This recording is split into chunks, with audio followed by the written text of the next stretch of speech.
The NFL draft is coming up insanely soon. Before you know it, we'll be drafting in the Mini Schnauzer 7. So let's just take it easy and enjoy the last little bit of the road to $250,000 in the big board. It's Short King summer, dude. It just feels like no one in fantasy sports ever learns anything. Does he mistime it, or is Brock Bowers just a grown man? Brock Bowers is just a grown man. Dare I say, Rich, football might be back. In the words of Lane Johnson, this offense looks constipated. It's Short King summer. All right, GM, everyone. How are we doing on this this wonderfully beautiful sunny day? Very sunny. Actually, still kind of cold here in the Midwestern United States, but it's a nice day to be alive. I decided to start the stream early. I had a call scheduled. Call didn't happen. As Chad knows, early stream. We did the swole cutta for the Masters. So we did a Calcutta for the Masters. If you guys have not checked that out yet, got some videos over on the TakeCast channel for golf. So if you guys are getting ready for the Masters, I would encourage you to check that stuff out. Did the best bets and all that stuff. Gonna be using that channel a little bit more for stuff like that. Basically, you guys know me. I am just copying Peter. We have 27 drafts left to do. The tournament is 81.6% full. So we're going to be drafting a little bit more. We're going to be doing some more streams. I'll be streaming with Liam tomorrow. I'll probably be streaming on Thursday, and then probably that usual Friday morning stream with Karain, although I have not checked with Mr. Karain to see if that is indeed the case. $250,000 up top, a 558 seat final. Let us hop in. Yes, it is indeed a great day to draft some Travis Hunter. I moved Travis Hunter up in my rankings, although not far enough, apparently. I thought I moved him well ahead of ADP, but I did not. Gifted with an influencer 101. I mean, those are things you love to see. But if you are a subscriber to patreon.com/Davis Mattek, there is a link in the chat to that. You will have access to some fresh, updated big board best ball fantasy football rankings on Underdog. Wow. How about that? User Cromulent. How about that? User Cromulent. Sir, I don't know who you are, but I love you. I love whoever is if your username is Cromulent, I love you. What is my wish list for drafts post NFL draft? Well, I'll say this. I think that the post New York situation for Underdog will be sort of interesting. I don't know how that is necessarily going to influence the size of contests as we take Jamar Chase at the 1.1. Mr. Tony is here, but your username is not Cromulent. Let's see. We've got Tyler here. We've got my boy Lane in the 5-hole. All right, so a little bit of friends and family here. I mean, my biggest wish is for single entry contest. I would say, a $10 single entry, a $25 single entry, a $50 single entry, a $100 single entry. Those are certainly more for the grinders. Those are more for my type of contestant than they are for the populace. The populace, they want Best Ball Mania, or they want a puppy. They want a $5 draft. They just want to rip them off nice and quick, which is totally fine. I love those as well. I also I loved do you guys remember when they did, I want to say it was the Mini Schnauzer 6, 7, 8, so the 20-second clock, 15-second clock, 10-second clock. I mean, the 10-second clock ones, love that. 15-second clock, love that. 20-second clock, love that. But definitely my biggest wish is for single entry contests. Or 5 max, 5 max, 10 max, 20 max, that type of stuff. Give Tiger Uppercut a 1 second clock. Yeah. I loved the I just like those fields, and it increases your odds of getting a team to the finals if you advance. Now, obviously, what you'll see is you'll go look in the you'll look at your lobby, you'll check your screen, you'll be like, wow, there were a bunch of contests I entered, I advanced no teams, like in the golden or whatever. Tyler says, how do I always get sucked into stream drafts when I'm trying to rip it in quiet solace?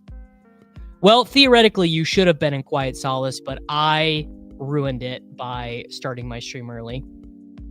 I have very big news for you guys as well. Perhaps the biggest news.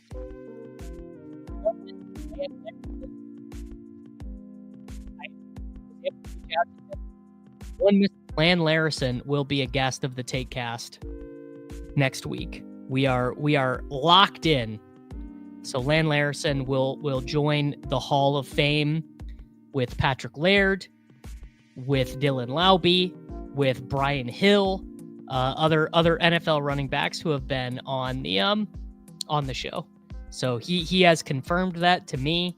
I've sent him the calendar invite. So get your questions in now for Mr. Larison. All right, this one is a bit of a strange one. We had Henry go ahead of Genty and A-Chain. We had Bucky go early. Christian McCaffrey, the cromulent drafter, took him there at the turn. I mean, I'm hoping these guys take wide receivers. I would have actually been happy taking McBride. All right, Bijan drafter. You don't want Jonathan Taylor, brother. I know you don't. You have. All right, he does. He does, in fact, want Jonathan Taylor. So we will take Tyreek. And a small little flip the board thing. I've got DJ Moore ranked pretty far ahead of ADP. I've got JSN ranked below ADP. I've obviously have Worthy ranked pretty far ahead, and I've got Garen Wilson ranked behind. So we're doing a true piss boys start here. And that also makes it much easier for us to pass on Burrow at 48, 49. Now, the thing we have got to keep our eye out for is our old friend, Mr. Emo Cowboy here, drafting out of the 1.4 with T. Higgins. Yes, people are saying the best value of the day was Rory McIlroy for 225 American dollars. They are saying that. I don't know if they're right, but they are saying it. If you guys... a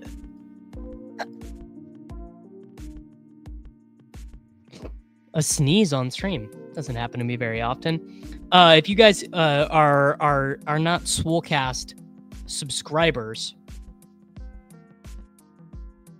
then you missed out on one of the greatest shows of the year. One of the greatest shows of the year. The Swolecast Calcutta over on the Swolecast channel. Maybe I wonder if I can set it up for a redirect. Probably not, but you never know. Can I set it up for a redirect to the Swolecast? I can't. I thought I could maybe automatically direct this video. GM. All right, so we've got Chase, Tyreek, and DJ Moore. Sets us up for Tua later, Caleb later. So we can feel pretty comfortable trying to push Burrow. We do not have to take him at 48, 49. Now, what'll be interesting, I absolutely hate this 4-5 turn area. This 4-5 turn spot sucks because you're looking at quarterbacks, you're looking at wide receivers with not bad, but just really wide ranges of outcomes with Rome and Tet. You're looking at like Mixon. One of my big wishes is that the 4-5 turn, just however the NFL draft happens or trades happen or whatever, that the 4-5 turn becomes more appealing. Because right now, who wants any of the players at the 4-5 turn? I don't particularly want them at all. You don't really want, I guess a thing you could consider doing would be flipping the board. You could take Devonta Smith at 25, and like a good chunk of the time, you're going to get Jalen Hurts, although not in this room, because Mr. Cromulent goes CMC, AJ Brown, Chase Brown, and Jalen Hurts, which is a pretty strong start. Godwin is fine-ish. Although there is a video on the channel right now that is for members only, and then is going to be published on Saturday, where we go pretty in depth into Chris Godwin's theoretical value. It's a video on the channel that is about one Mr. Brandon Ayuk, and talking about Brandon Ayuk relative to the health of Rashee Rice and Chris Godwin. Rashee Rice, by the way, look at this. Worthy goes 13 spots after my ranking in this draft. This guy has a nice team. Puka, Devin Achane, and Kyren Williams. That is very strong. I don't. What is the Bengals bringing running backs in for visits? I mean, how scared can you possibly be? The Bengals would be derelict in their duty, I think, to select a running back with one of their premium picks. Running back is like literally the last need on their roster. They like need a kicker more than they need a running back. All right. Olave goes early, which is interesting. Guy takes two of my least favorite guys back to back, Terry and Olave. I don't want to take James Cook here, but I probably will. This, I suppose, is one. And well, all right. I guess we are going to take Rome for the stack. And you know what? Let's take George Kittle. I'm lighter on Kittle than I am on Bowers and McBride. We'll do a true piss boy start because I'm just not really that interested in Mixon or Hubbard there. Like, really at all. Isn't George Kittle so much more likely to add points to a team than those running backs? The Joe Mixon stuff. I know he was good last year, but their offensive line is going to be one of the worst in the NFL. He's still on the average 4.1 yards per carry. I mean, he really was just buoyed by touchdowns. How is Olave any different than what he was last year? I think there's two things with Olave. The first being the concussion stuff.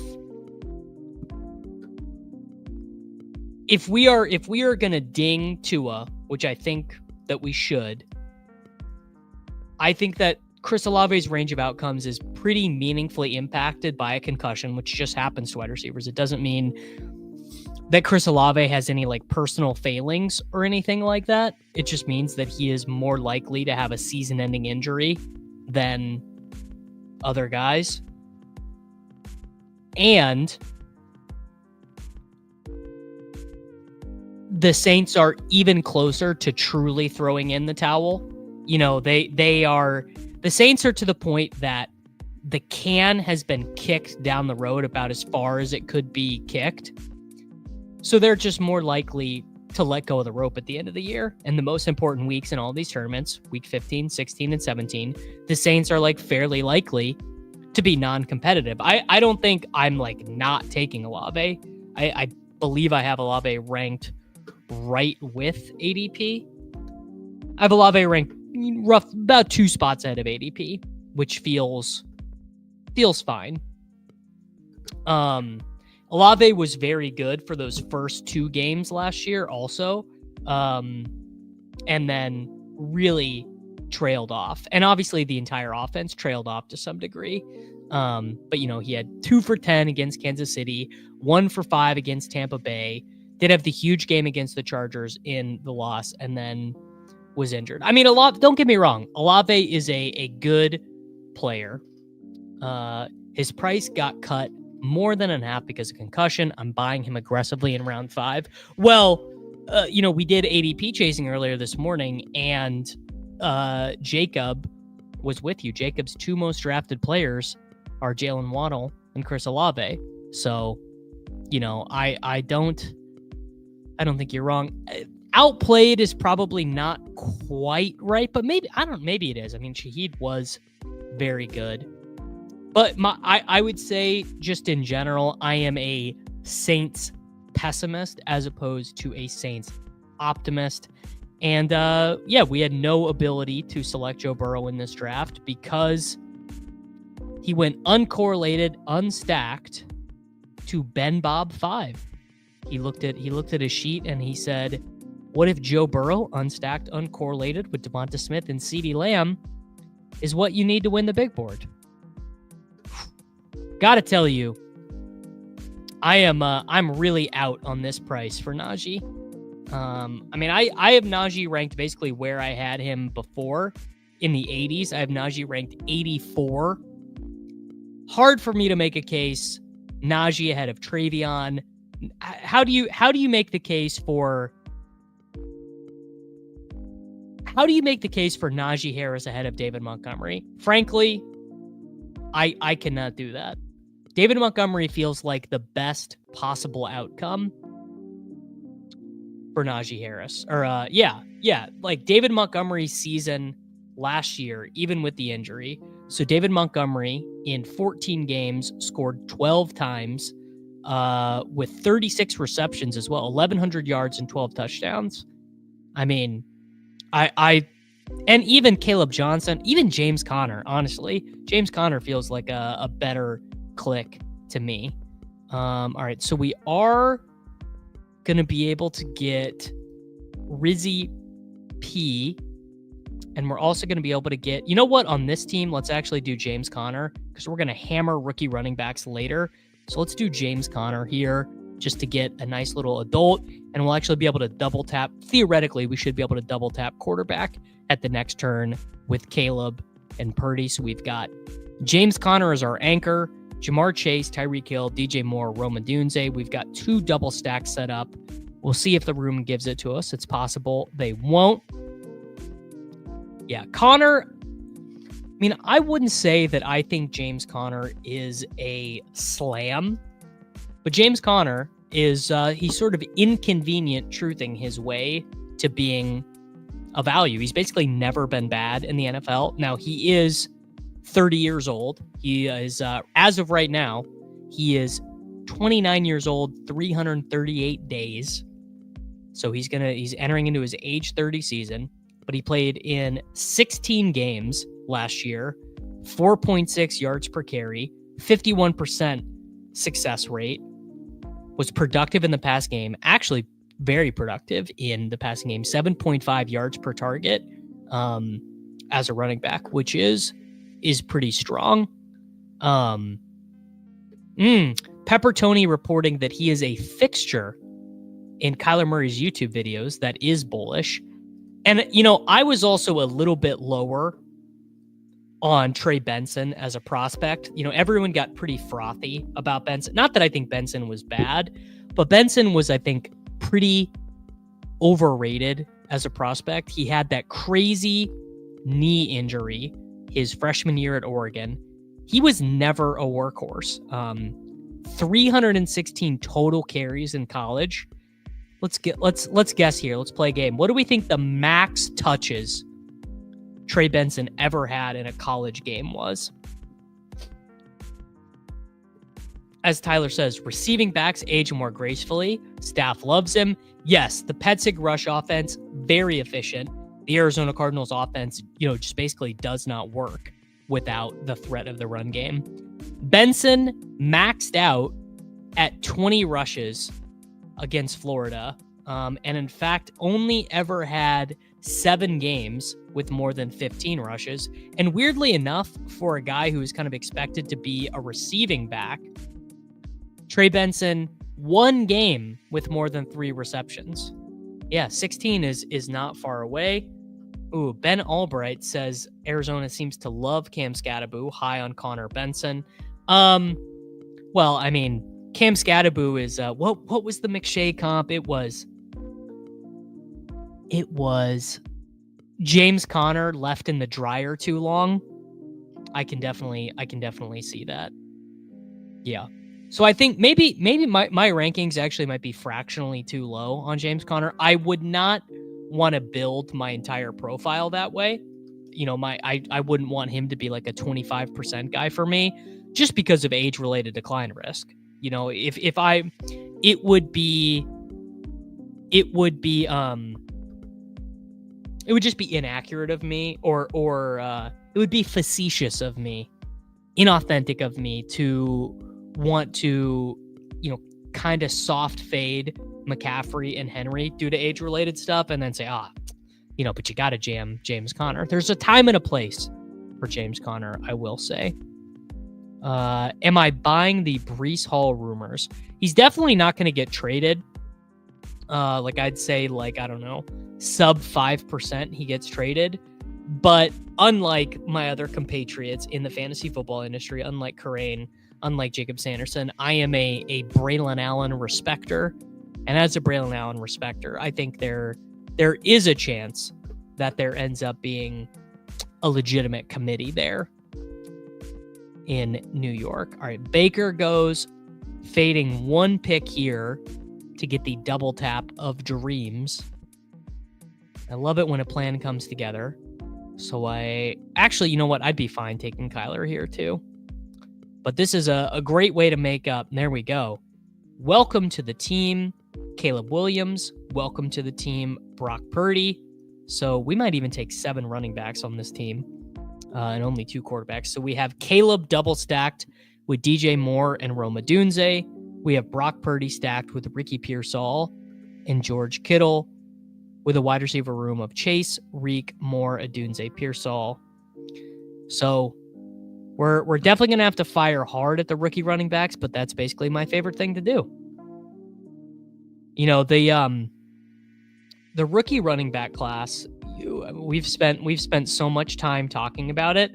And the funny thing about the rookie running back class is it's definitely going to hit, but it's going to hit in ways that are going to be surprising to us, right? There are going to be things that happen, like, I don't know, let's just start scrolling.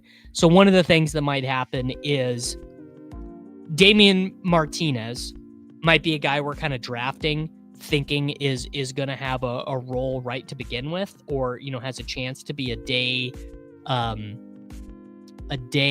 2 pick, ends up not being a day 2 pick at all, but is just locked in as a handcuff, right? That could definitely be one of the things that happens. Jordan James, who we just all think, God, Jordan James is okay, right? He's fine. But then it turns out Jordan James is this year's Bucky Irving. I suppose that's a little bit of a lazy comparison because they both went to Oregon. Devin Neal, Bashel Tutin, and Cam Scadaboo, who all are ranked fairly high, could end up being day 3 picks and just be the day 3 picks that don't hit, where we could see guys who are less in vogue, your, I don't know, let's call it Brashard Smiths, your Jaden Blues, your Jarquez Hunters, and maybe those are the day 3 guys that hit, just because that is the way the situation plays out. Right, where those guys land in the backfield where they're injuries. Maybe my analysis, frankly, that Devin Neal is awesome, ends up hitting, and Devin Neal is awesome, but Devin Neal lands with, I don't know, where would he land with? Let's call it Devin Neal lands with the Packers. Round 4 pick to the Packers, and Josh Jacobs stays healthy. So Devin Neal looks really good, but only gets 4.5 touches per game, 6 touches per game, so he doesn't suffer the needed injury. Funniest thing last year was a bunch of running backs who smashed the combine, did nothing, and then Bucky with the 2.0 RAS. Yes, I believe Bucky is the lowest RAS runner to ever have 1,000 yards since Mr. Ken Platt started tracking relative athletic score. So there you go. Jaden Blue is discount Travion Henderson per Fantasy Football Garage. Yeah, I mean, I'm not a big Jaden Blue guy, but I think it's pretty clear there is an NFL role for him. He's just going to be a passing down back. Yeah, exactly. He's Nyheim Hines, right? That's the future for Jaden Blue, like the positive future. Like a third down back with a little bit of handcuff value. Had no idea how awful advanced metrics were on Braelon until I put together the Bree stuff for ADP chasing. I mean, I will just say Braelon Allen had what do you have? 88 touches as a rookie. He had 92 rushes and 27 targets. I'm not ready to call Braelon Allen's career based off of 100 touches as a rookie, because I thought Braelon was a good prospect. I don't know. Let's all right, hold on. We got to make these picks. So definitely Bigsby for one of them. Frankly, I don't really want, you know what? Let's do Tank. And I'm actually going to pass on my boy Mims on this one. And let's deploy Loveland. So now we freed ourselves up to only take 2 tight ends and 2 quarterbacks if we want, so that we can get some extra ammo. I don't know. Guys, let's go look at another running back whose first 100 NFL touches were maybe kind of mid. I don't know. Mark Ingram is one that comes to me. Mark Ingram's rookie season. So Mark Ingram, 0 100-yard games, 3.9 yards per carry, 11 receptions for 46 yards. That is just one example off the top of my head compared to Braelon Allen.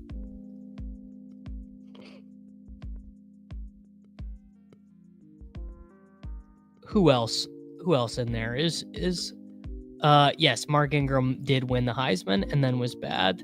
That's round 1 draft capital. Fair. Blake says Jaden Blue's ceiling is budget Alvin Kamara, Tyrone Tracy. Tracy, if the Bears take a running back, do you think they are more likely to phase out Swift or Roschon? I think they're more likely to phase out Swift because Swift has a very specific role. Roschon can do passing downs. Roschon can be the goal line back. Roschon can do everything. And so he's more likely to just have a role regardless. Obviously, I think Swift is better. Swift is a better NFL running back. He's more dynamic, better in the passing game, but Roschon can just be plugged into any part. And I would say I would make the Bears a minus 500 favorite to select a running back in this draft. As David Cookson mentions, Ben Johnson has phased out the DeAndre Swift experience before. Swift actually might be another example of a guy who was not particularly good to start his career. Swift was... Never mind. Swift scored a bunch of touchdowns to start his career. Who else was on that 2021? Who else was in that backfield? Adrian Peterson, Kerryon Johnson. Kerryon Johnson might be kind of an interesting comp there. I guess Kerryon Johnson got hurt. I was just basically thinking about who are other NFL running backs who started out their careers kind of disappointing, not particularly efficient, who got better. I mean, honestly, I am sure the examples are... Let's actually, why don't we just run a little stat head filter while we're here and find... Okay, so less than 500 scrimmage yards. Season finder. So less than 500 scrimmage yards. We'll go last 20, or we'll go since 2010 to 2024. Played running back. Statistical filter. Scrimmage yards less than 500. How do I find scrimmage yards? Yards from scrimmage. Am I up yet? Okay, no, we're good. All right. Yards from scrimmage less than 500.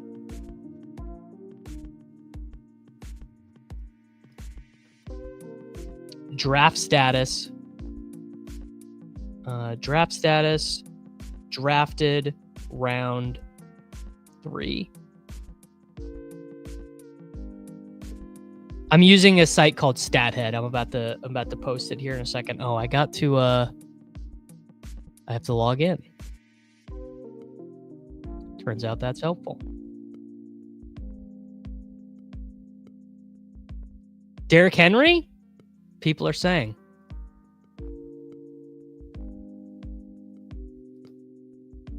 All right, now I got to go back to my filter after logging in.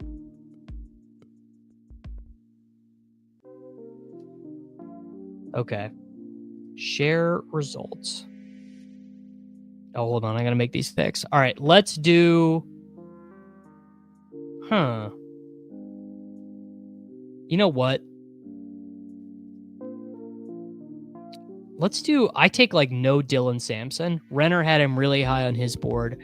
Let's do Renner, and Guerrero actually is a nifty fit on this team. Okay. So this is a list of players with fewer than 500 yards who were third-round picks.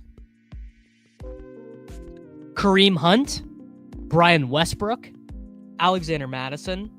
Oh, this is not filtered for their rookie year. Filter for year of player's career.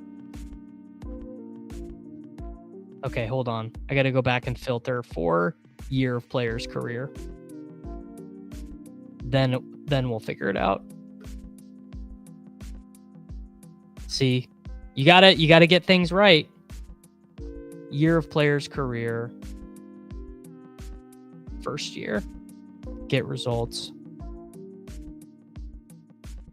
Share results. All right, so this list is not as good as you would anticipate, although there are still some guys who are there. All right. Niall Davis, not a win. Stephen Ridley ended up being a win. Donta Foreman injured. Procise was not a win. Hillman, a win. Benson on this list, interesting. Tevin Coleman, win. Kenyon Drake, you'd call a win. Corum on this list. Sermon would be a loss. Bigsby, a win. Darrell Henderson, a win. Keyshawn Vaughn, a loss. James Conner, a win. Damian Harris, a win. So I'm going to go ahead and say this. It's definitely not a loss.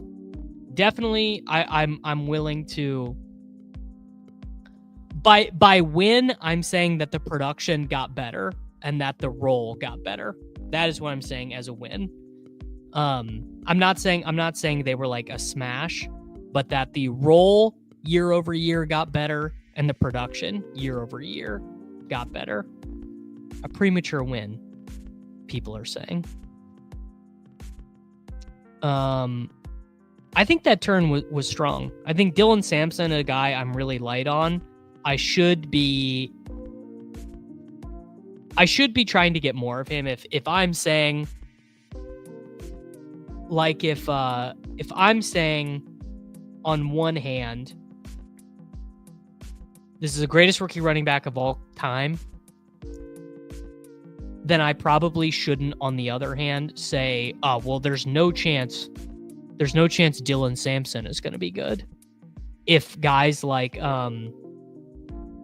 if guys like Mike Renner and other guys like that are saying that Sampson's that good, like, do I really know so much ball that Dylan Sampson can't be a hit? Probably not, right? And to be fair, Sampson was a legitimate workhorse. Now, he was also in a legit timeshare with Jalen Wright the year before, and Jalen Wright was better than him. And then the team really turned the backfield over to him the next year.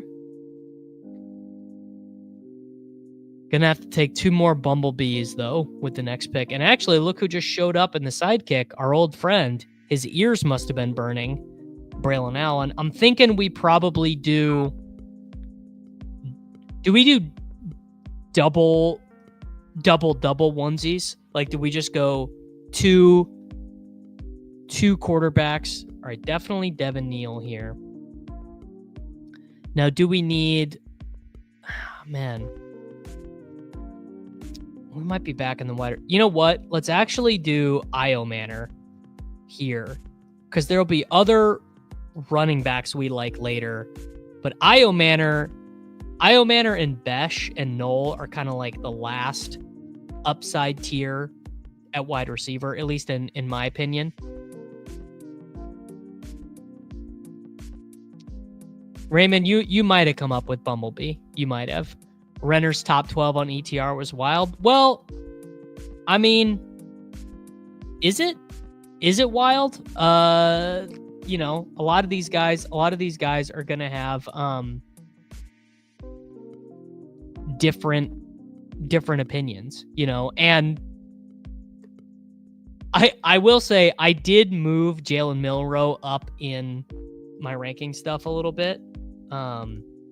Like, I didn't even have him as draftable before. What do you guys think of this Jalen Milroe situation?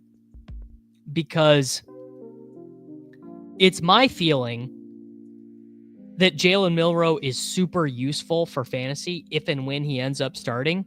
And it sounds like there is a much greater opportunity of Jalen Milroe being a first-round pick than I thought. I thought Jalen Milroe, developmental third-round pick at best. But the current story is that Jalen Milroe is invited to the green room, and you might be thinking, oh, you know, we saw Will Levis be invited to the green room. You know, what does any of this matter? But the big difference is they've been trying to limit the amount of guys who are going to the green room. They don't want the Will Levis situation. They don't want a Geno Smith situation. They want the guys invited to the green room to go in the first round. I want to say, I believe only 13 guys got invited to the green room, period. I'm trying to dig that up right now. It's just so impossible to find information on the internet without autoplay videos, but I believe only 13 guys got invited to the green room in New York this year. I can definitely see this, that I mean, I guess my belief was 3 quarterbacks were always going in the first round because Dart is going in the first round. I mean, you don't have to like it. I don't have to like it.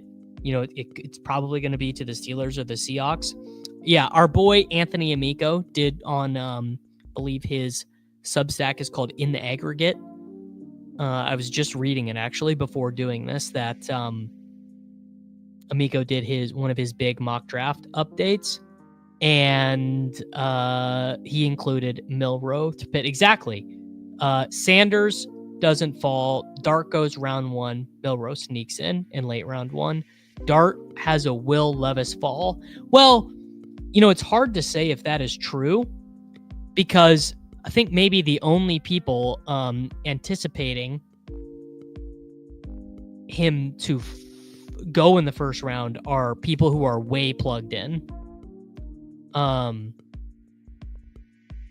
Yeah, I disagree with this. I think the smoke is pretty strong on Dart going around 1. Although, you know, no one in college football had an easier job than Jackson Dart. I think it was like 54% of Jackson Dart's throws were out of the play action. Just like unbelievable. But back to Milroe. Look, I mean, I know we can all say, "Oh, Jalen Milroe stinks. Look at that game against Oklahoma. He was terrible. Yada yada, all that stuff." Man, I'll tell you, if Milroe starts, you are and you don't have Milroe teams, you are going to be punching air. Final season at Alabama, 20 rushing touchdowns with 726 rushing yards. With one of the worst pressure to sack ratios of all time. I believe he was 34% pressure to sack ratio. Not gonna work. Not gonna work. All right, we need at least one more running back. Let's take Brashard Smith. And our wide receivers, you know what? We can take another rookie here. We could take my boy Jack Besh. an appropriate number of bumblebees on this team, I think.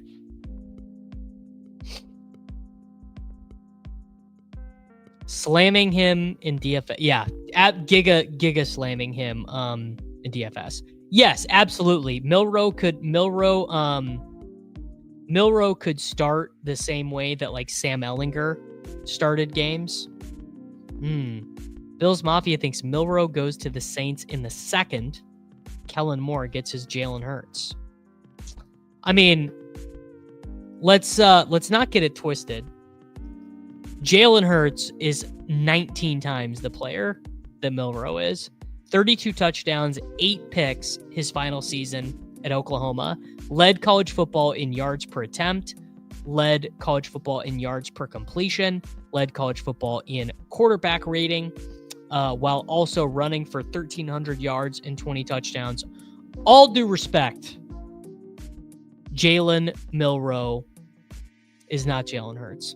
Although there are about 1 billion guys named Jalen. Just like enough of the Jalens. Look at all these Jalens. Jalen Hurts, Jalen McMillan, Jalen Coker, Jalen Royals, Jalen Tolbert, Jalen Milroe, Jalen Naylor. You guys remember Jalen Richard? Jalen Virgil, Jalen Rager. Enough of the Jalens.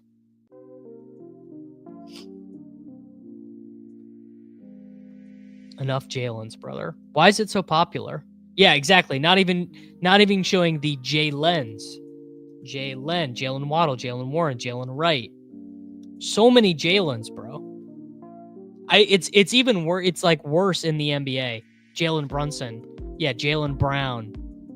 There are so many in the National Basketball Association. Jalen Hyatt, yes. Jalen Knoll, Jalen Lane, Jalen Polk, which is basically Jalen. What is it? Jalen Connors. Jalen Connors? Conyers?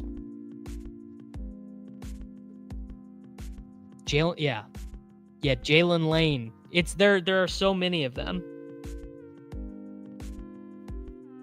I don't know anything about this. Darkside Dev says mixed kids get named Jalen. Yeah, Jalen Royals. All right. How do we finish this team up? I think we definitely take at least one more running back. Do we take with Purdy and Caleb, do you take a third quarterback? With Kittle and Loveland, do you take a third tight end? I mean, the quarterbacks are pretty rough. Tight end would be like Higbee, Conklin. You know, there's not really a stack to do there. Brent Wilson, a new YouTube member. Salute to you, sir.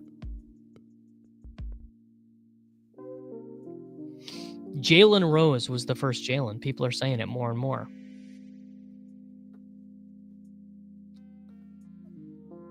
Who are some of the guys you guys expect to rise the most? You know, who is going to rise the most in Best Ball Mania 6?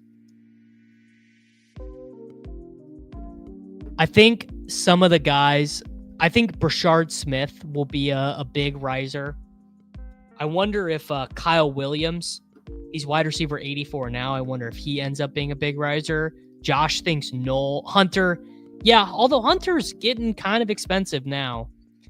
You know what? We do need another running back, but we're actually going to take an adult. I'm going to take Elijah Mitchell. And I am going to take another tight end. I'm going to take, on this team, I'm going to take Conklin. Tyler Conklin with the Chargers.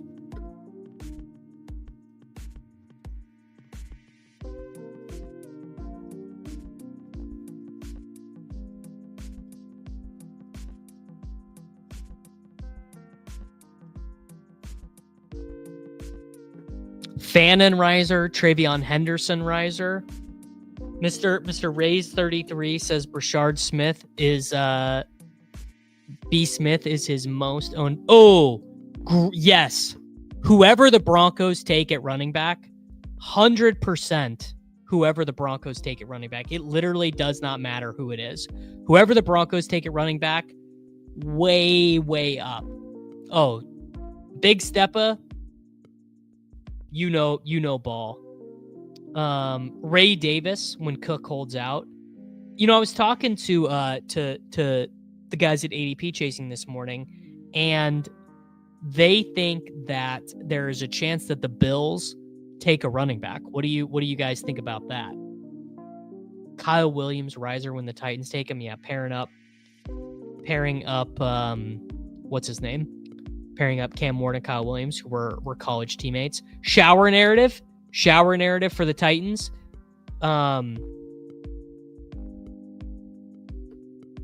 Bills Mafia says James Cook is not holding out. Whoever Dallas takes at running back, for sure. Yeah. I mean, what if the Bears go off script? What if the Bears take Little ETN? What if the Bears take Little ETN round 3? Yeah, the Bills do take running backs a lot.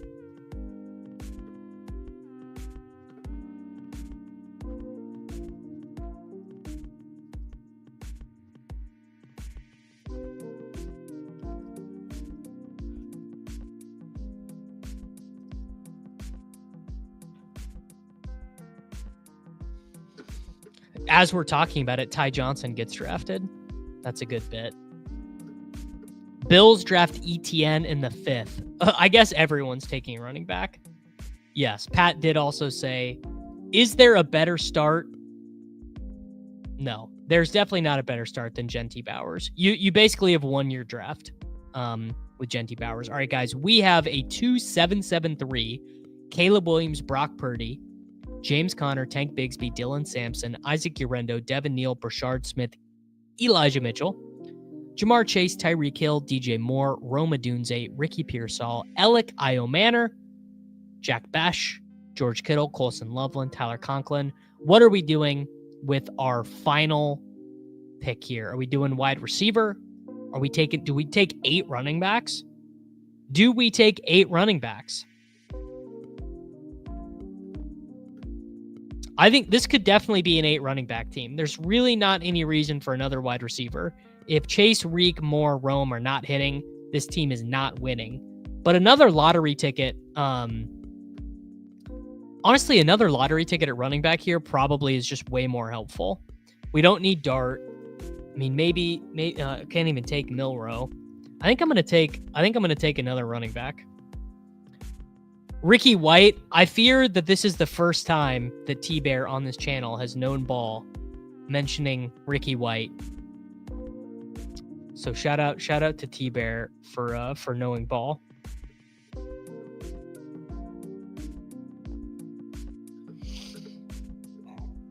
Tutu is always a good pick. I mean, famous last words, but Tutu is a good last round pick.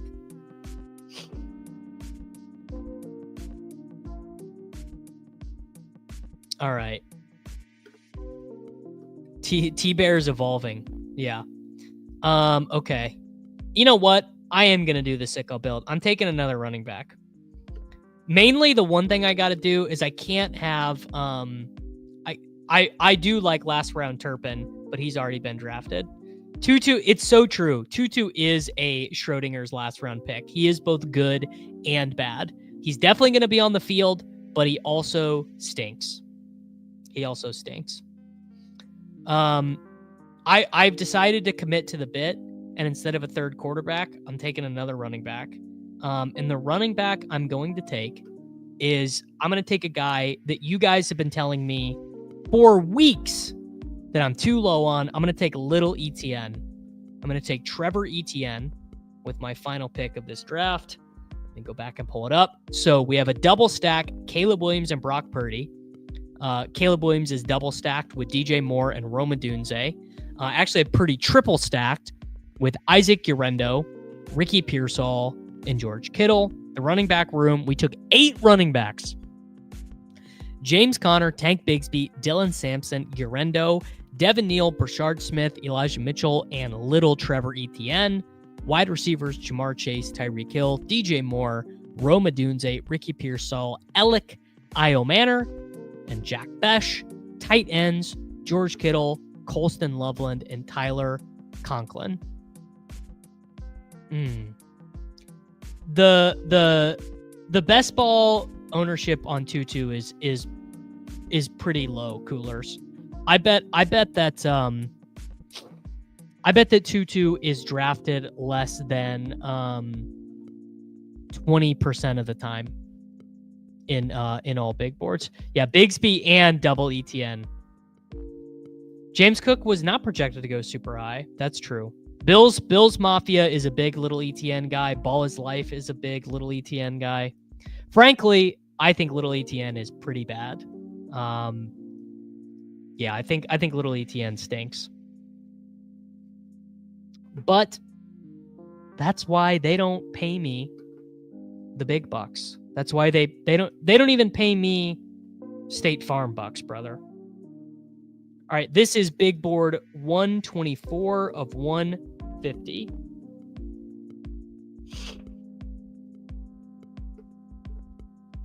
My thoughts on Pat Bryant are that wow, we got another 101.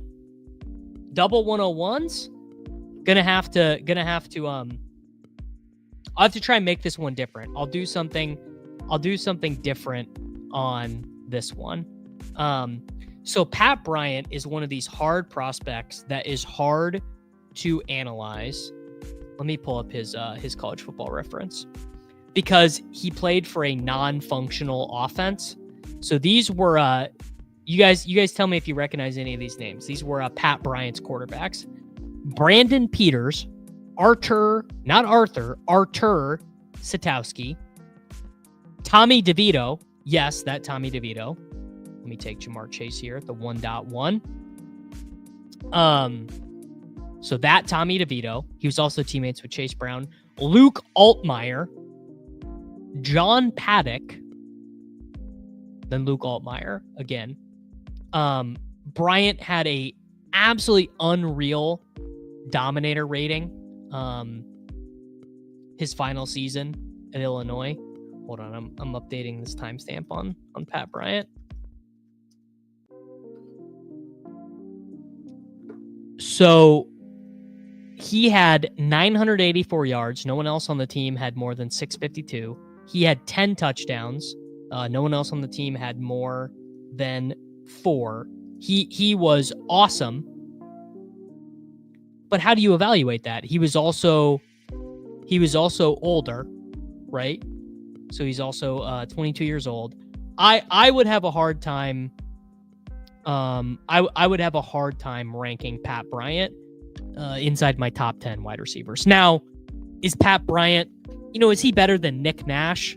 I don't know. Probably he's better than Nick Nash or Torrey Horton or whatever.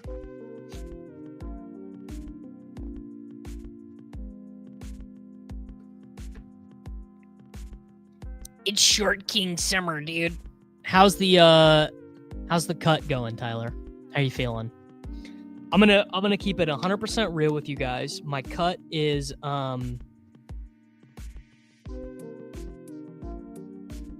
like okay. I'm down like 12 pounds right now, but I've had like a lot of like family stuff, so I haven't been eating super clean for every meal. Cardio's been good. Diet, like I'm basically 80-20ing it, but I'm not getting like peak week shredded or anything yet. But Dante Thornton is Wicks 2.0. No, Wicks was so productive in college. Bills Mafia. The people forget Dontavian Wicks was awesome in college. Very productive. You know what? Raised 33? Fast puppy champion for 200K, 73% advance rate. I agree. The Bengals are definitely not taking a running back before the 5th round. Down 3 pounds. Low and slow. Cardio increasing. Oh, well, yes. But you can imagine what life would be like if Dontavian Wicks could catch. I mean, buddy, if Dontavian Wicks could catch.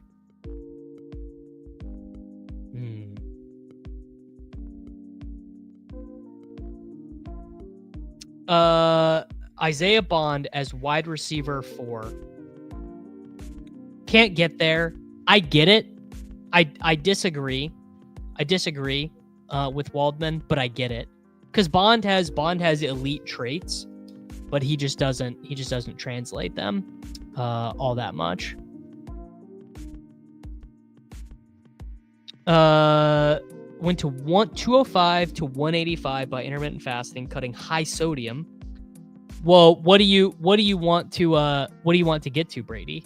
What is your goal? Because 185, depending on your height, that might just be the weight you need.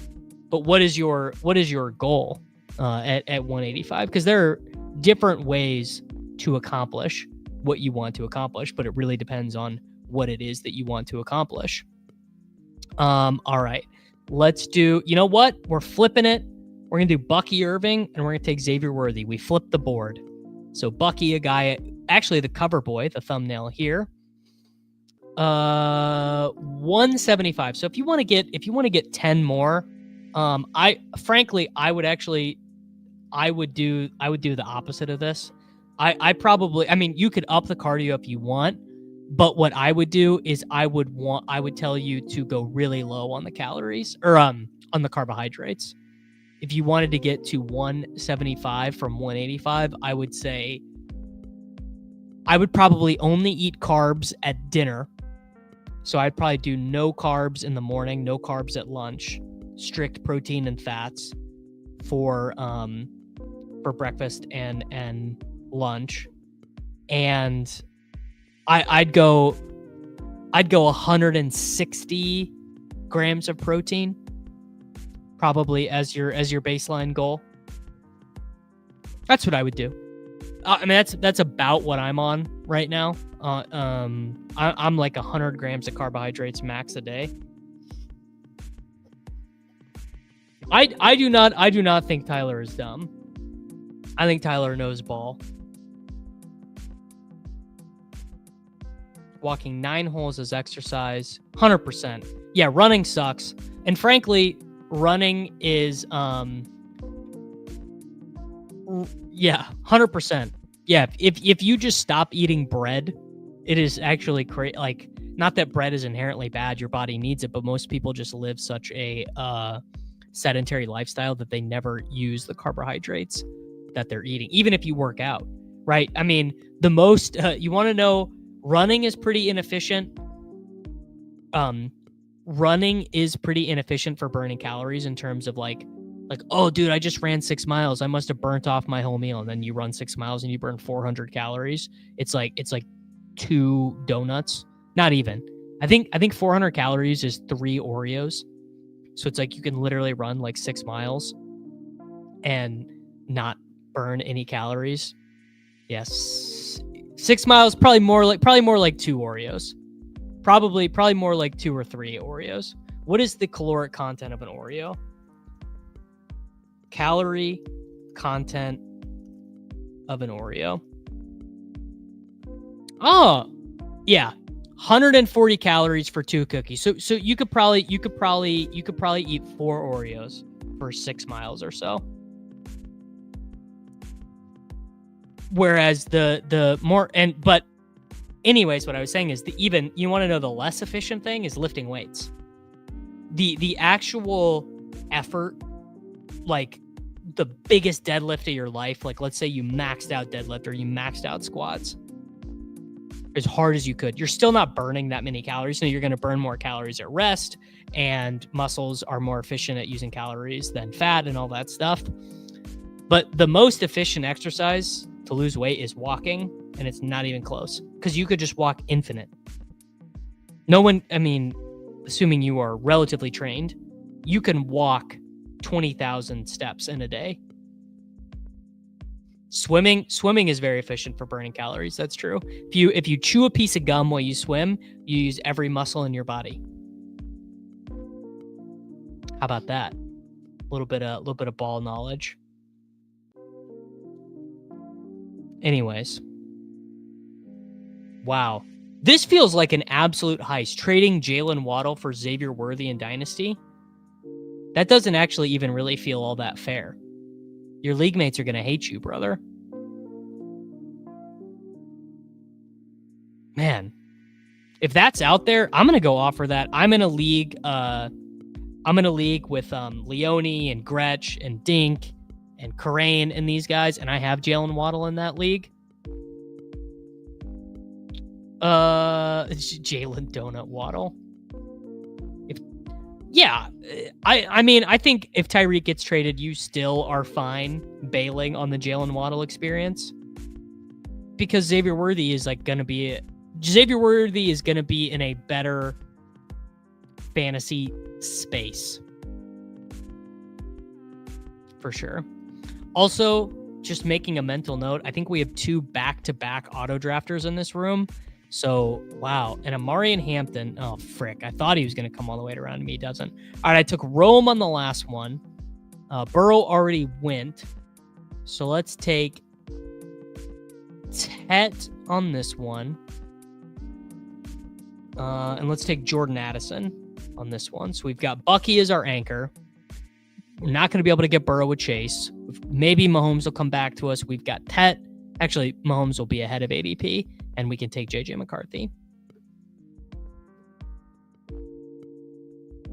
Well, no, I don't think so. The Chiefs are, but I do not think I have clicked DK Metcalf once since being traded to the Steelers.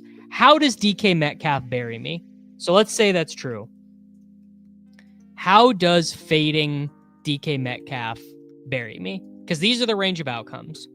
1, Aaron Rodgers is the quarterback. He definitely does not bury me if Aaron Rodgers is the quarterback, because they're not going to play fast enough, right? Mason Rudolph is the quarterback. Definitely not burying me, right? It's not happening. I suppose George Pickens could get traded. So if Pickens gets traded, then I guess Metcalf can bury you, right? Wow. Tyler must be feeling very generous, or maybe his blood sugar is just too low. 2020 AJB in Arthur Smith's system. Well, look, I'm not saying you're wrong, but it's funny you mentioned AJ Brown, because those dudes were college teammates, right, at Ole Miss, and AJ Brown was way better, as you would anticipate, right?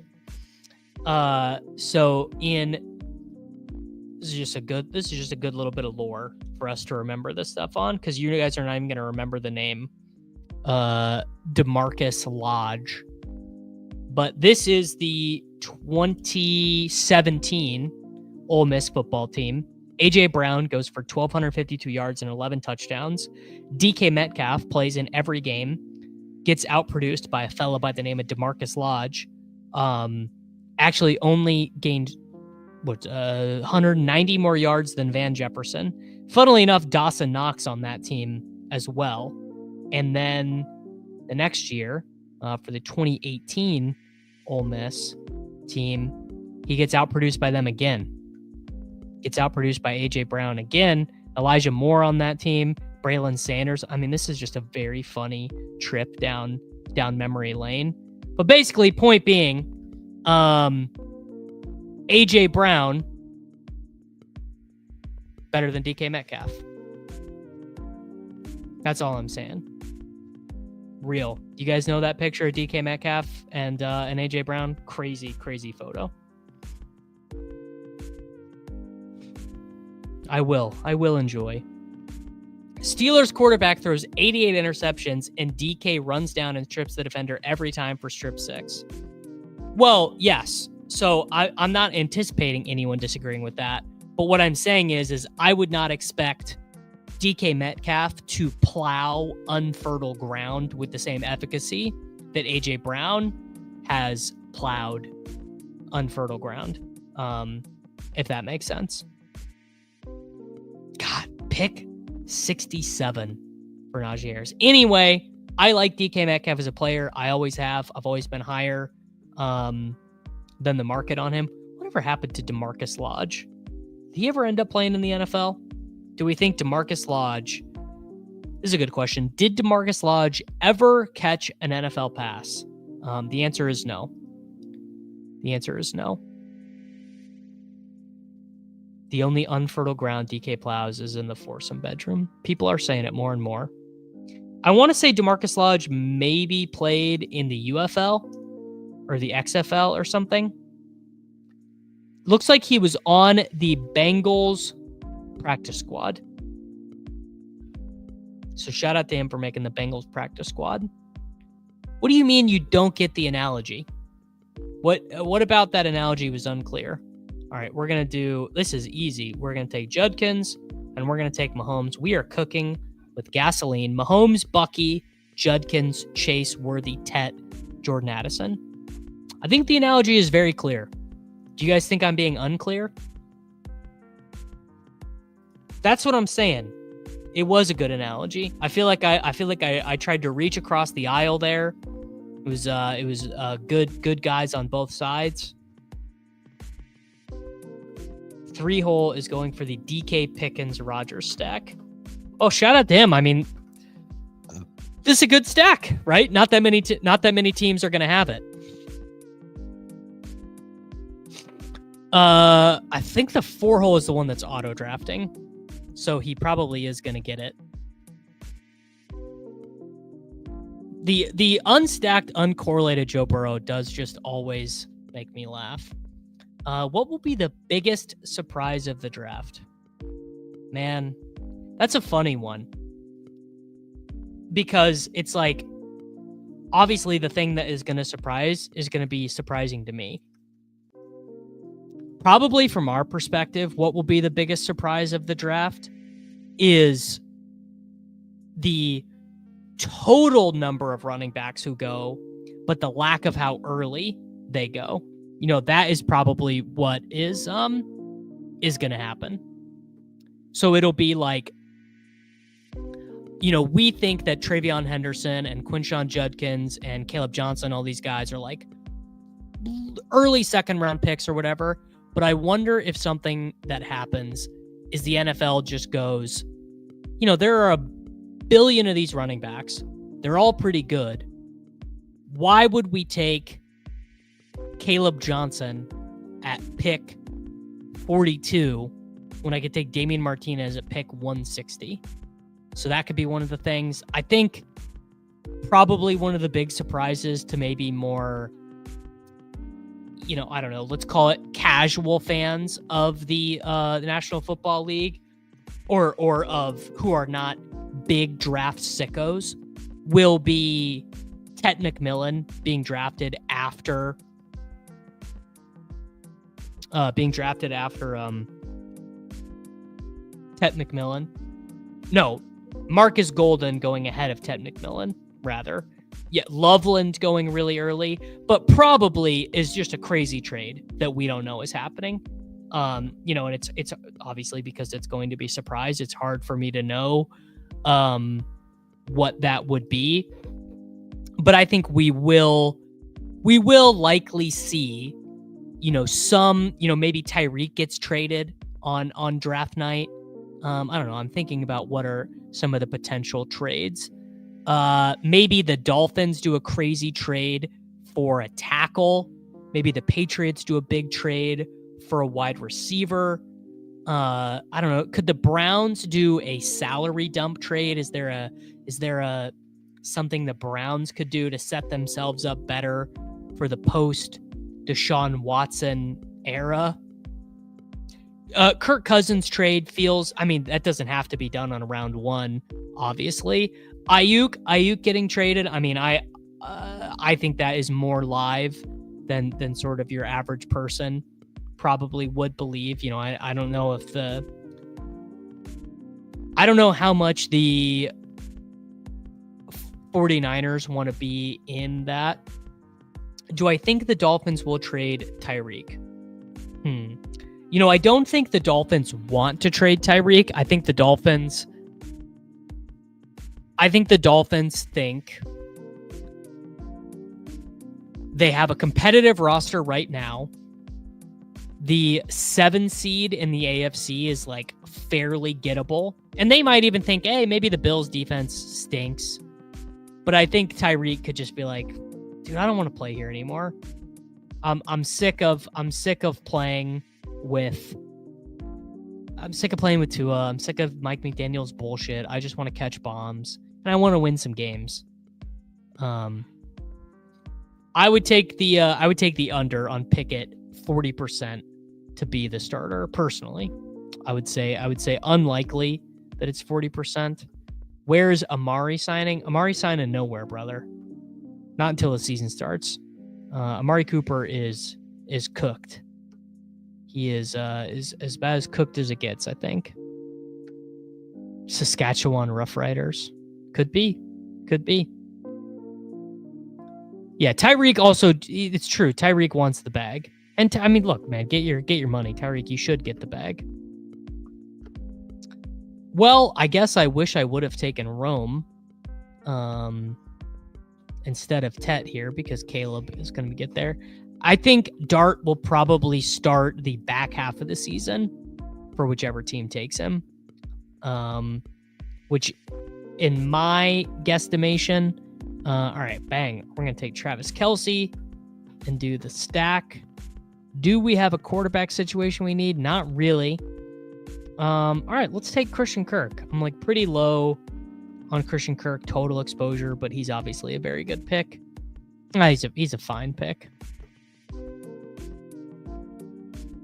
Hey, Amari was a G. That's true. People forget.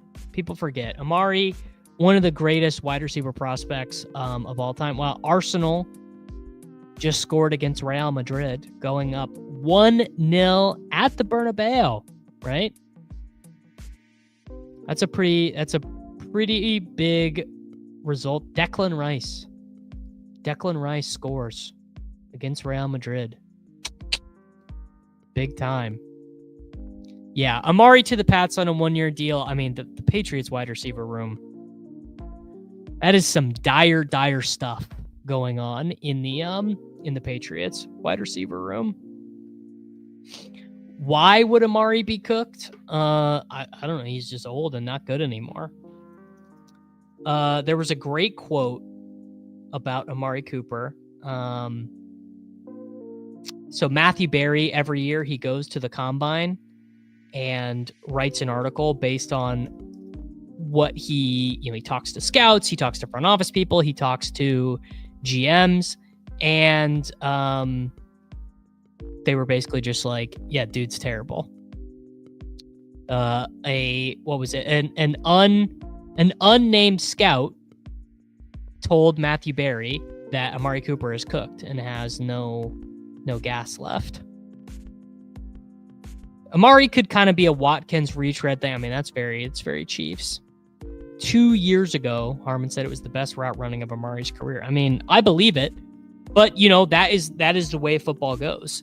Football basically goes, you're good, you're maybe a little bit worse, and then you're cooked.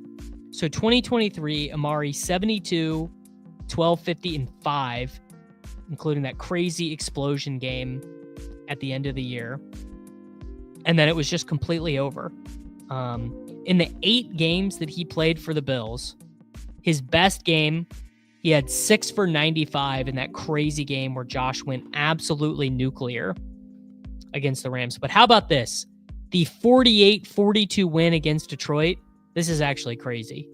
That game against Detroit, Josh Allen throws for 362 yards and 2 touchdowns.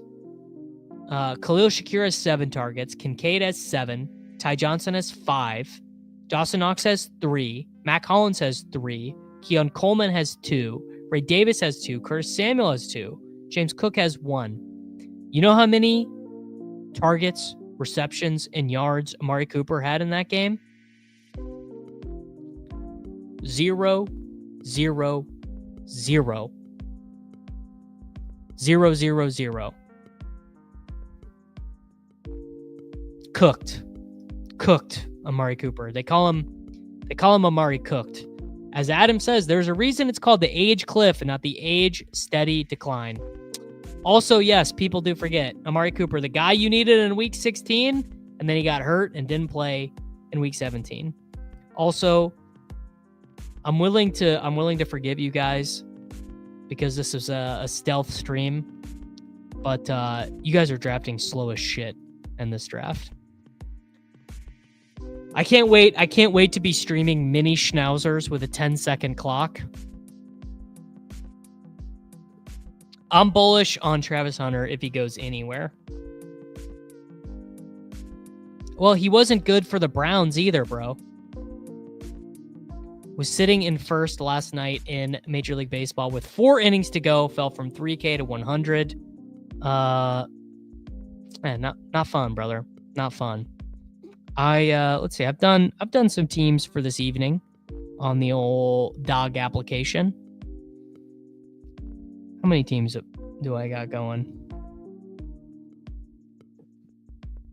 Will I ask people to draft slow during the big board 150? I will not. No. I am going to be lower than the market on Emeka Egbuka. But you know, I've been wrong about many things before. I'll be wrong about many things again. But I think Egbuka is the type of profile that I don't necessarily want to be investing these heavy assets. Like if I have like a lot of 105, 106, 107 picks in Dynasty, I'm kind of trying to trade them. In fact, after I take Hollywood and Jordan Mason here, wow, these are unbelievably good. Mason goes. All right, we'll take. I'm going to take Stroud here with Kirk. Stroud or McCarthy? I guess McCarthy. McCarthy's more fun than Stroud. So we've got Patrick Mahomes, JJ McCarthy, Bucky Irving, Quinshon Judkins, Jamar Chase, Xavier Worthy, Ted McMillan, Jordan Addison, Christian Kirk, Hollywood Brown, and Travis Kelce. So here you go. Here's the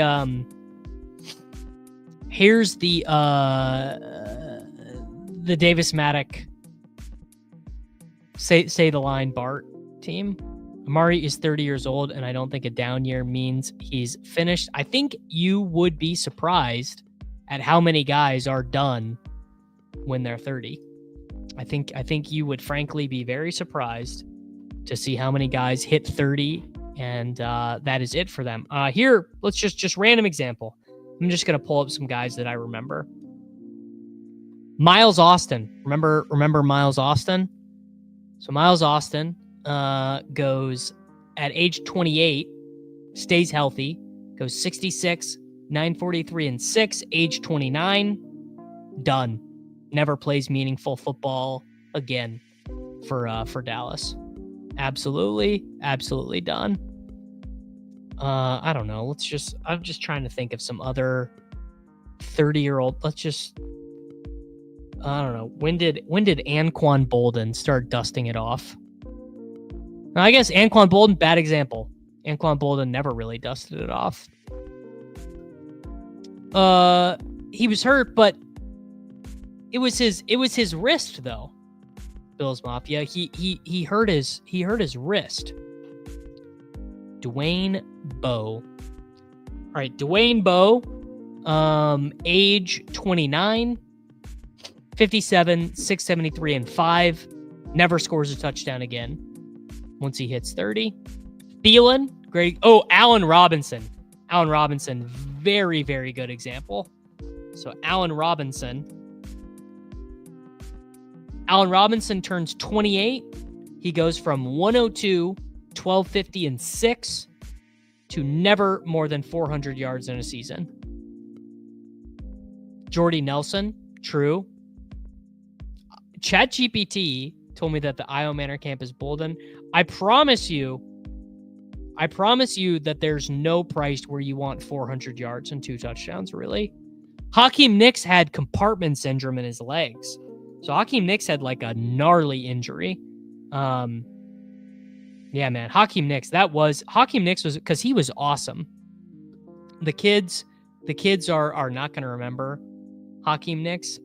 second season in New York, he goes 79, 1,011. Next year, 76, 1,207. Never plays a full season. Is never healthy again. Robbie Anderson, yeah. Sure. I mean, I don't even have Amari Cooper ranked. So I probably am just as wrong as you are. But Victor Cruz, oh my God, Roddy White.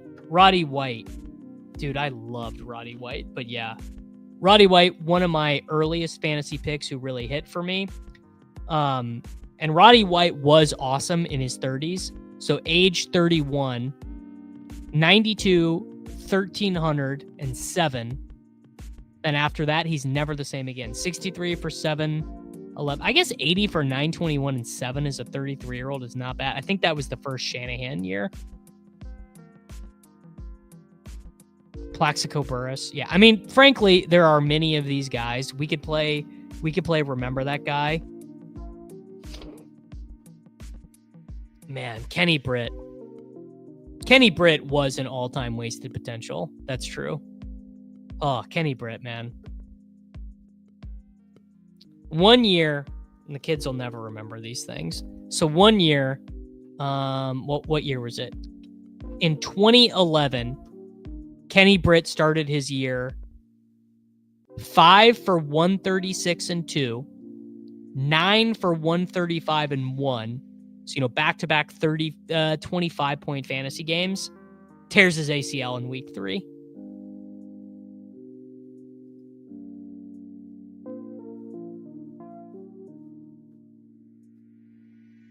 There you go. Eric Mullins, right? 1,000 yards, age 31. They don't. That's exactly. I think Benny said it. That's why they call it the age cliff and not the age-related gentle sloping hill. On this team, Javonte makes some sense. I took Neal on the last one, so let's take someone different on this one. Let's diversify it a little bit. Yeah, sadly, I think Cooper Kupp probably is close to there. All right, let's take Javonte. I took Samson and Neal on the last one. How about we just live a little? What pick are we at right now? What total pick are we at? 145. All right, we got to take a tight end. I'm going to be an adult here, and I'm going to select Jake Ferguson to go with Travis Kelce. I almost just took Giddens and Harvey there.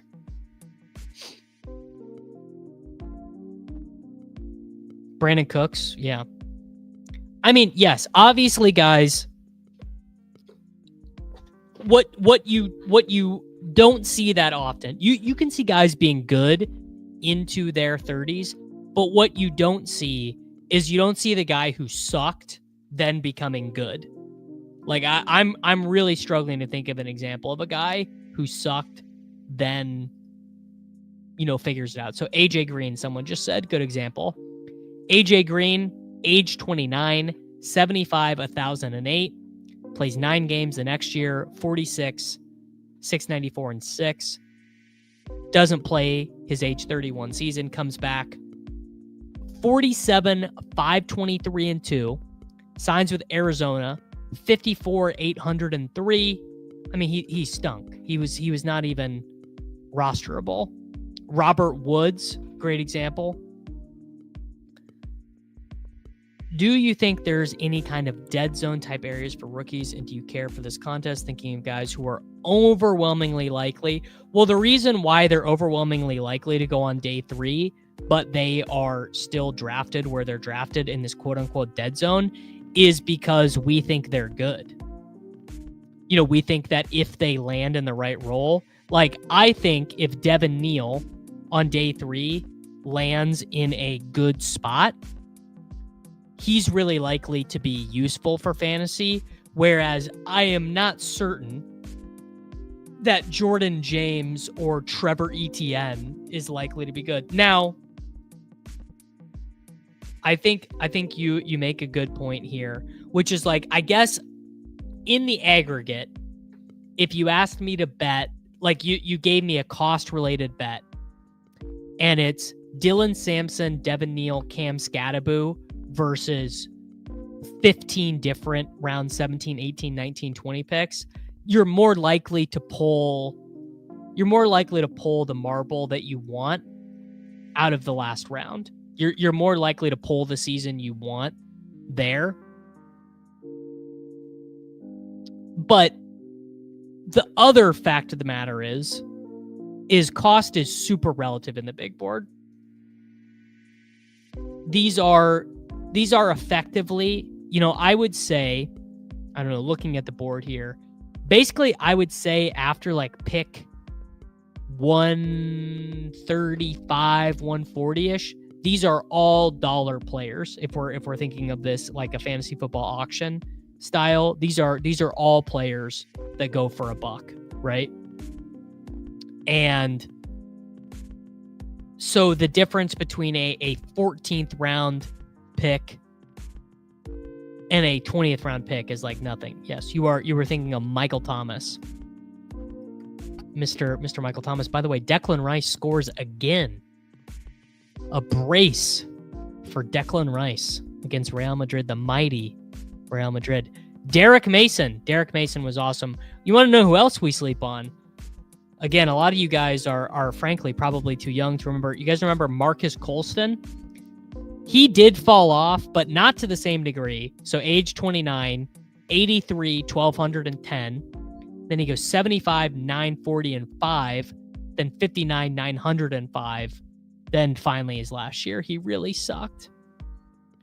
You think the literal $1 picks wouldn't start until the Algier area? I don't know, man. I don't know. I also don't remember the exact cutoff, but yes, sacrilegious. Oh, and you know what? Look at that. We run good anyways. We get RJ Harvey. And you know what? Davis, put your gosh darn money where your mouth is. Do we take a tight end? Do we take a boring? You know what? No, we're going to take Fannin on this team. I'm going to take Braelon Allen. Davis, put your money where your mouth is. You've been talking literally all day about Braelon Allen. So let's do it. But yes. So if those picks right there, if I just took little ETN instead of Giddens, people would be like, oh, you're an idiot. But they would be wrong. They would be wrong to call me an idiot. And I would not be wrong. Well, I mean, last year there were 10 rookies on the winning team. Obviously, you're not always going to get that. But Stevie Johnson before he left Buffalo. Yes, Stevie Johnson, good example of this. Let's see, Stevie Johnson. So Stevie Johnson, age 26, 79, 1,006. Plays in only 12 games the next. Basically, he just could never stay healthy again. Stevie Johnson could never stay healthy. All right, back to Blake's point. Personally, even if he is cooked, I feel better about taking a late round flyer on Cooper than I do taking some of the later round rookie wide receivers in what is viewed as a weak class. I think that is probably not bad process. I think, Blake, you are probably right. And if we were to run this simulation many times, you're taking Amari Cooper instead of taking Jack Besh, you probably win. You probably win and I probably lose. If you look at guys with 10,000 career receiving yards, there's enough that if someone wants 2 to 4%, yeah, that's exactly. It's totally fine. Brandon Marshall, I barely remember this time with the Jets, honestly. Let's look at Brandon Marshall's Jets career. You guys remember Brandon Marshall for the Seahawks? All right, so Brandon Marshall for the Jets. He goes from Chicago. So his last year in Chicago, he's 30. He goes, and this is in 2014. So his quarterback was Jay Cutler and Jimmy Clausen. He played with Matt Forte, Martellus Bennett, Alshon Jeffrey, and Marcus Wilson. Won Drew Dinkmeyer $1 million. He sucks his last year in Chicago, 61, 721, and 8. But then he goes to the 2015 New York footballing Jets with Ryan Fitzpatrick as his quarterback. gets 109 receptions for 1,500 yards and 14 touchdowns. Also, that same season, my boy Eric Decker goes 80, 1,012. What a freaking goat Eric Decker was. 100%. I mean, the thing. So Brady, the game that people are playing with these rookies is they're saying, well, yeah, a lot of these rookies are going to be zeros. But if Isaiah Bond is a first-round pick or a second-round pick to a good team, he's going to be an eighth-round pick. They're playing a closing line value game. I wonder, is someone... There's got to be... Yeah. I assumed there were other people in my sphere of the internet who are live right now because the views are low, which is okay. You know, we're in the doldrums right now. I'm not proud of it, but I do make sense in Lockett. DK said he still got it. It's true. Imagine, where do we want Tyler Lockett to sign? That's a good question. Where do we want Tyler Lockett to sign for his fantasy value? You know where Lockett would be a great fit? Lockett would be a good fit on the Bengals. They just need a third guy who could freaking get open.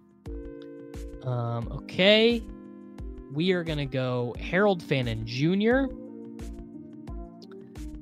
We need one more wide receiver.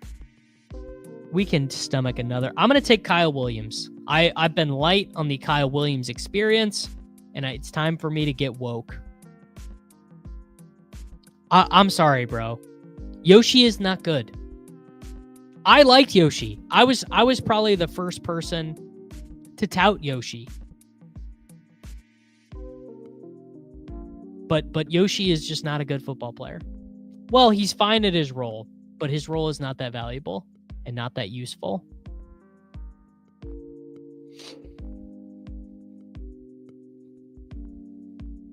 But he played a lot of games without Chase and T, and also Mike Gesicki has a really good targets per route run. Yeah, Yoshi can still get his touchdowns, so whatever. All right, so Mahomes, McCarthy, Bucky Irving, Quinshon Judkins, Javonte Williams, RJ Harvey, Braelon Allen, Jamar Chase, Xavier Worthy, Tet McMillan, Jordan Addison, Christian Kirk, Hollywood Brown, Kyle Williams, Travis Kelce, Jake Ferguson, and Harold Fannin.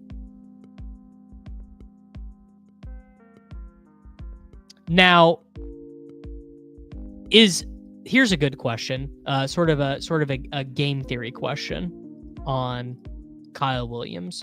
We know that Kyle Williams has not been drafted for big portions of the big board. So even as a 15th round pick or something, does that make him a better pick or a worse pick? Do we like Kyle Williams more, knowing that he's a little bit more expensive now, but he's not 100% drafted? And frankly, you know, is Kyle Williams like a smash pick? I don't know. Let's investigate. Let's do some Kyle Williams investigation. Kyle Williams is a true freshman at the University of Nevada, Las Vegas. His quarterbacks are a bunch of anonymous guys. He leads the team in receiving. Wow, no one else on the team in 6 games has more than 146 yards. So that is pretty impressive. I think that is pretty. I frankly, I did not know that. I learned a little bit of something today. Next year for UNLV, Cameron Friel, Justin Rogers. Next year he gets outproduced by a guy named Steve Jenkins. Now that guy's not an NFL player, so I'm not loving that. So already a little bit behind there. Next year, 2022 for the UNLV Rebels. He gets outproduced by Ricky White. Not loving that, although I think Ricky White is better. 2 extra games for Jenkins. That's true. I mean, I think Ricky White is a little bit better than the market does. So then he goes to Washington State. At Washington State, he gets outproduced by Josh Kelly and Lincoln Victor, both of whom are not NFL players. And Cam Ward is his quarterback, so you can't make the argument, that he doesn't have the appropriate quarterback play, right? Final season at Washington State, he gets great quarterback play from my boy, John Mateer. He does lead them in receiving, scores 14. I mean, he dominates the passing game there. But you're like, yeah, dude, you better have dominated the freaking passing game. You're 23 years old. I don't know, man. I don't know. I think what is Kyle Williams' RAS? Not like a horrible RAS, but not great. I'm almost up on the clock. All right, let's do, you know what? Stay woke. Jalen Milroe. I touted it earlier in the stream, and I'm about it. We need one more running back. We have 2 rookies. I'm taking Matt Waldman's running back 3, Taj Brooks. All right, so this is the RAS for Kyle Williams. 4.42 speed. Love it. Verticals, not great. Height, weight, bad weight, bad arm length. I mean, he's fine. He's fine. Yes, our boy John Mateer. I mean, I'm not saying like Kyle Williams as the wide receiver 84, completely cromulent. But I think this idea that Kyle Williams is like a round 1 pick, I do not so much know about that. And in fact, I think I'm vetoing it. Yes, he's totally fine. I'm not these Kyle Williams people. There are good people on both sides. I think both people are fine. Not hating it. Not saying it's a terrible pick, but I'm probably on the side of saying wouldn't want to have, like, last year I was like smashing the button. I think I ended up with like 85% of Jalen McMillan.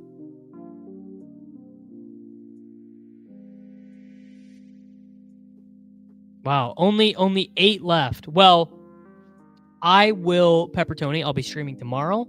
I'll be streaming Thursday, and I'll be streaming Friday.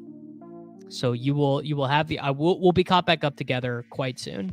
I like Torrey Horton. I probably like Torrey Horton more than I like Kyle Williams, and I guess that is because he produced younger. I mean, really, that's about it. I guess it's just because, and also his dominance came at a younger age.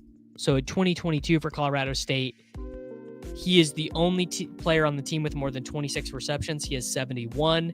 He's the only player on the team with more than 424 yards. He has 1,100. He's the only player on the team. The team threw for 12 passing touchdowns. He caught 8 of them. No bigger board. No bigger board plans, man.